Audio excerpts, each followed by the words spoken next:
Hey everyone, happy Wednesday. Today we're going to talk about solubility, solutions, and acids and bases. First thing I want to talk about with solutions is a solute and a solvent. So here's a couple of the words that were in that sheet. You have a solute and a solvent. And from the reading, you probably read, or you should have read, that water is the universal solvent. What that means is pretty much everything will dissolve in water. So, we have a beaker. This is water. H2O.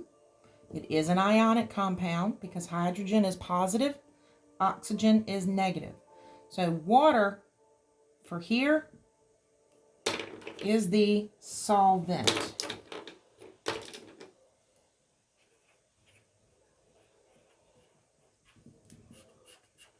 What goes in it in small amounts, that is called a solute. And if you take a solute plus the solvent, that equals a solution. So, the solute is the small amount, solvent is the large amount, and then the solution is it both mixed up together. So, I'm going to do a little experiment here in a second and show you guys a little more about it. But just remember, the solute goes into the solvent to make a solution. The solvent, universal, is water, the largest amount, and what goes in there is the solute, which is the small amount. So water is the universal solvent. So I have here water. Water. H2O. Water, as we know, is the solvent. I have here some instant Trader Joe's coffee. Pretty amazing. And I'm going to take a very small amount of this, which in this case, the coffee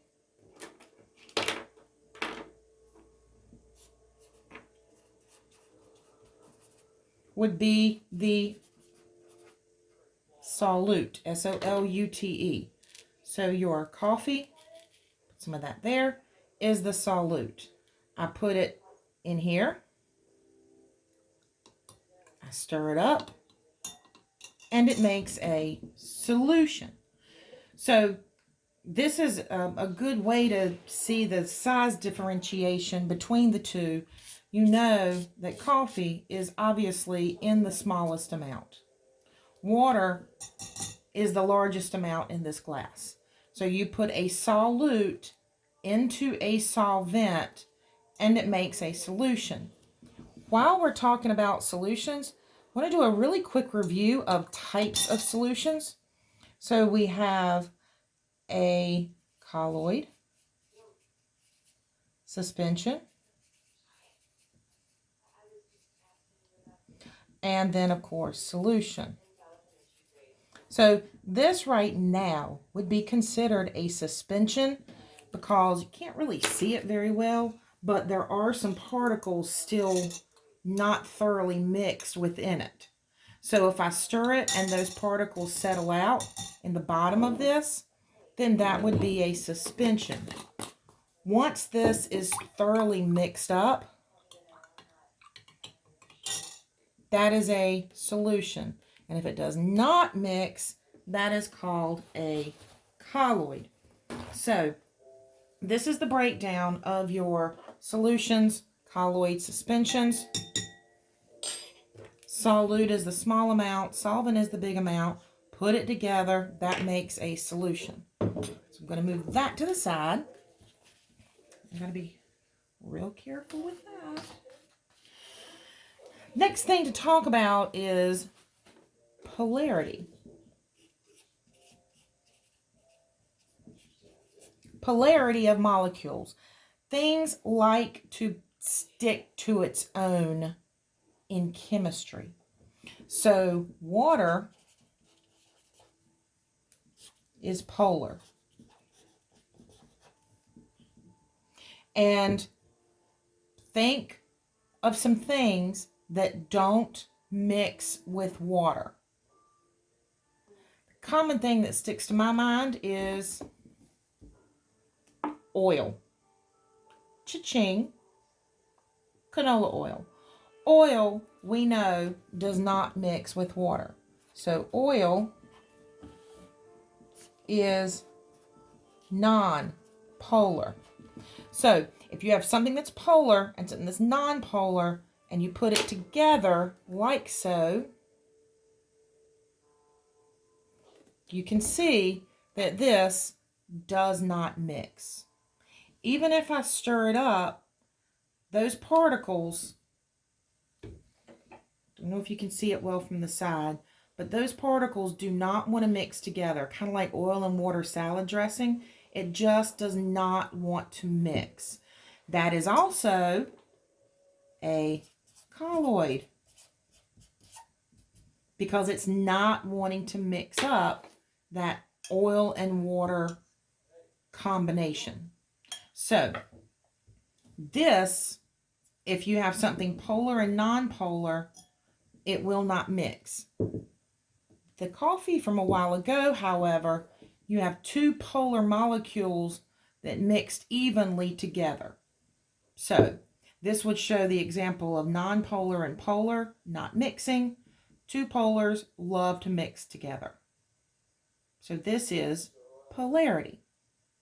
Okay? Now, the last thing I want to talk about are acids and bases. Okay? Around your house, you have a lot of acids and bases and you don't even know it. We have the pH scale. The number in the middle is 7, and it goes from 0 to 14. Anything in this span here is considered an acid. Anything from 7 to the top is considered a base. The closer it is to the end, as it progressively goes this way, it gets stronger. 7 is considered neutral. And then as this goes this way, this gets stronger. So your weak acids would be here. And your weak bases, weak. These are your strong bases. These are your strong acids. Strong acids, strong bases, because 7 is neutral. So your average water is neutral. In the notes, I posted on acids and bases. They had a lot of examples. All of your household cleaners are considered bases. And even things like deodorant, soap, bleach, ammonia. These are all bases. Acids, a I will write this. A common acid are tomato sauce. That is why there's quite a number of people that can't digest tomatoes very well. If they eat a lot of pizza, spaghetti, anything with a lot of tomatoes, a lot of sauce in it, they get heartburn. You get heartburn because you have stomach acid that breaks down food. Stomach acid breaks down food in our body. If we have an acidic stomach and we add acid to it, that will lead to heartburn. That is why people that have this issue take an antacid. Kind of think like the word anti, against. So it's like you're going against an acid. So an antacid is a base. So you're taking a base when you have stomach acid issues because you want to neutralize it. So if you think of some of those Gas X commercials where they will talk about neutralizing the acids in your bodies, you put a base with an acid, especially with digestion, and it neutralizes it. I will talk later about that, but for right now, this is where we are. So, base with an acid, and a lot of the older population still will take baking soda. Baking soda is a base.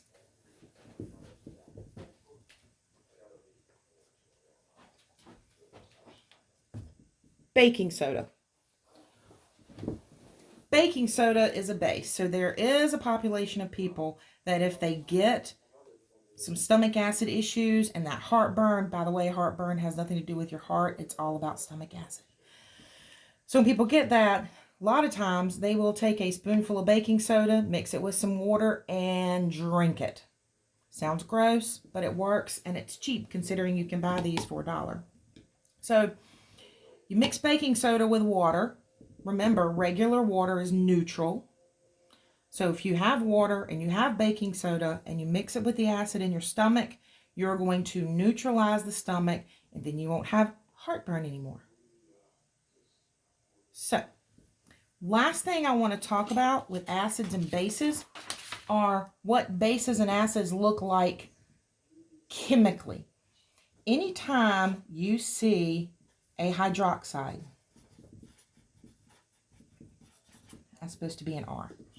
Anytime you see a hydroxide, if you remember, it's a polyatomic ion.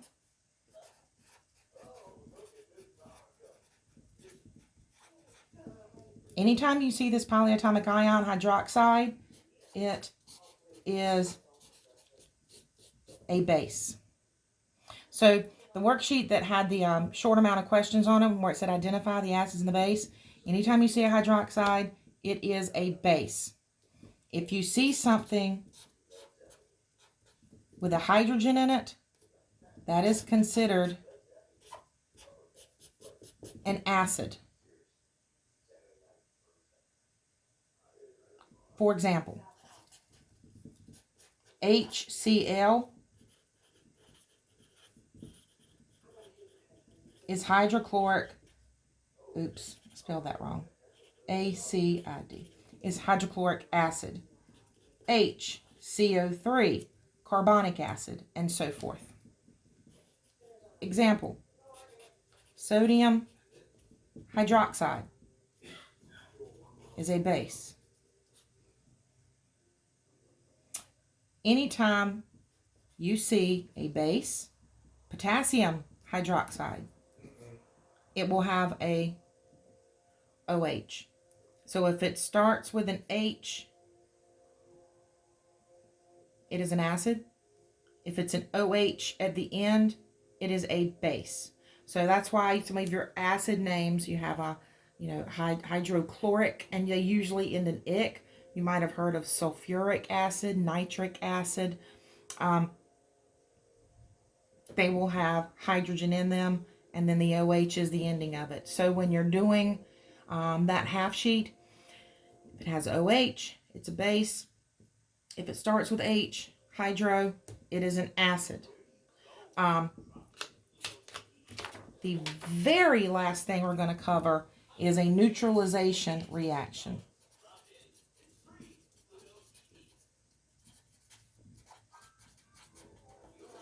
Okay, this, if I mix an acid and a base plus base, that yields salt and water. So the way this is broken down, I have an acid like HCl, hydrochloric acid, base NaOH, hydroxide, a common salt. If you take the plus Na and the negative Cl, this is what we did the last couple of weeks, NaCl, H with this OH makes H2O. This is considered a neutralization reaction, and this is with chemicals. This is not with tomatoes, orange juice, and shampoo. Shampoo being the base.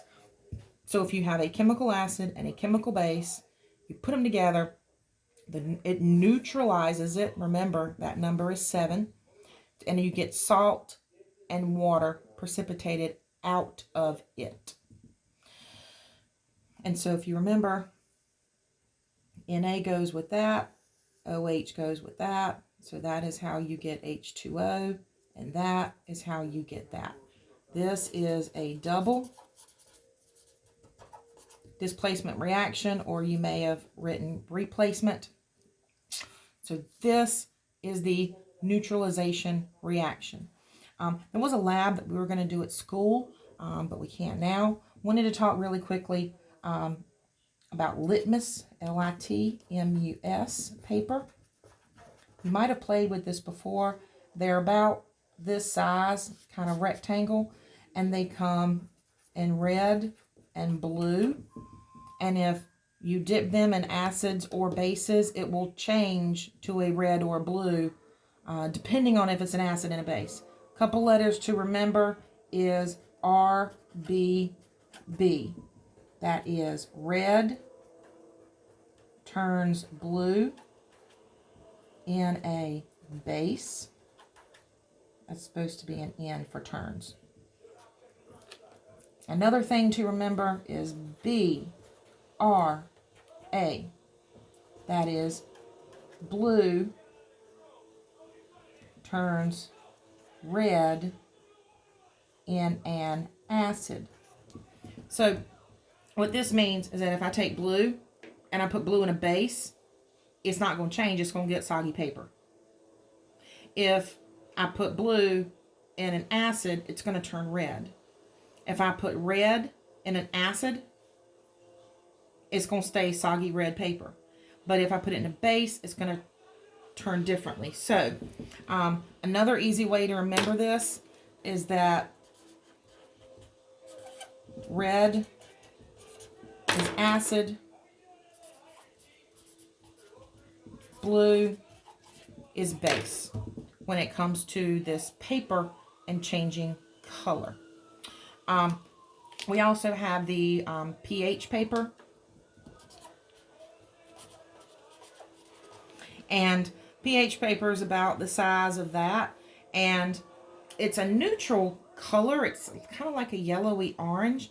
And if you put that in the substance, it will change. It can change to a variety of colors. Green, yellow, red, orange, purple, all kinds of colors. And then you have a scale on the little teeny tube. It's about the size of a flash drive. And you look and you put the piece of paper beside it and you match it up to that color, and it tells you the pH number. based on the color that it matches.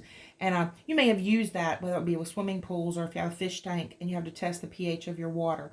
I don't know if I'll be able to get any of that and show you, but I'll look around for some videos, examples on that, and post to you. I hope all of this has helped with solutions and acids and bases. Please remember to tune in tomorrow morning at 11 o'clock. 11 o'clock a.m. And this is going to be every Tuesday and Thursday on Zoom. So every Tuesday and Thursday mornings we will meet at 11 o'clock on Zoom. If you would like any extra hours on that, extra time slots, I've got no problem with that. Just let me know what works. We'll certainly figure this out. Please continue to email me with any questions that you have. I will be posting some quizzes. Keep up with your grades. Call me, email me, text me, whatever you need. Okay? Bye.